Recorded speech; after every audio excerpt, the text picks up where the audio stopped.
Hi, in front of me is Samsung Galaxy A22 and today I would like to show you how you can enter vibration settings on this Samsung. Start by going into settings.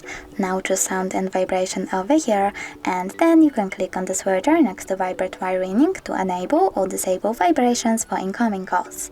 After that you can tap on vibrate over here and mute your device completely, leaving only vibrations.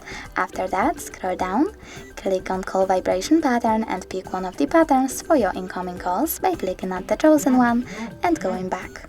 After that, choose notification vibration pattern and do the same. Lastly, click on vibration intensity and adjust intensity of that vibrations by swiping left or right. You can also go into sound system vibration control, scroll down and turn on or off vibrations for all of these features by clicking on the switchers next to them. Thanks so much for watching. If you enjoyed this video, smash that like button, comment and subscribe. Bye!